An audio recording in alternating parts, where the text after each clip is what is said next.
ഒരു കുഞ്ഞ് ജനിക്കുമ്പോൾ ആ കുഞ്ഞിൻ്റെ മനസ്സ് എന്ന് പറയുന്നത് വളരെ പവിത്രവും നൈർമല്യവും ട്രാൻസ്പെറൻ്റാണ്. എന്ന് പറഞ്ഞാൽ അതിൻ്റെ മനസ്സിലൊന്നുമില്ല, നിഷ്കളങ്കമാണ്. കാരണം അത് കണ്ടാൽ ആ കാഴ്ച അതുപോലെ തന്നെ മനസ്സിലുണ്ടാകും. മനസ്സ് വളർന്നു വരുന്നതേ ഉള്ളൂ. പക്ഷേ നമ്മുടെ കുഞ്ഞ്, എൻ്റെ കുഞ്ഞ് എങ്ങനെ വളരണമെന്ന് നമ്മൾ ചിന്തിച്ച് തുടങ്ങുമ്പോൾ നമ്മുടെ പൂർവികർ നമ്മളെ പഠിപ്പിച്ച വിഷയങ്ങൾ നമ്മുടെ കുട്ടികളെ പഠിപ്പിക്കും. ഇവിടെയാണ് പ്രശ്നം. അതായത് ഇപ്പം നമ്മുടെ ചുറ്റുപാട്, നമ്മൾക്ക് ചുറ്റുമുള്ള മനുഷ്യരെല്ലാം, ഞാനുൾപ്പെടെ എന്തുകൊണ്ടാണ് വേദനിച്ചത്, ഞാൻ എന്തുകൊണ്ടാണ് വേദനിച്ചത്? ഇപ്പോൾ ഞാൻ വേദനിക്കുന്നില്ല കേട്ടോ.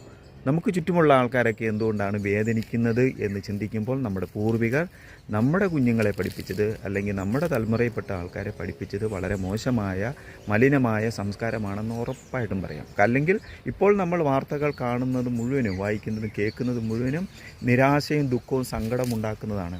അതിനർത്ഥം നമ്മളെ പഠിപ്പിച്ചത് വളരെ മോശമായ സംസ്കാരമാണ്. അവിടെ നിന്നുകൊണ്ട് വേണം നമ്മുടെ കുഞ്ഞുങ്ങളെ, ഇനിയും പുതുതലമുറയെങ്കിലും വളരുമ്പോൾ അവരെ എന്ത് സംസ്കാരമാണ് പഠിപ്പിക്കേണ്ടതെന്ന് നമ്മൾ ചിന്തിക്കേണ്ടത്.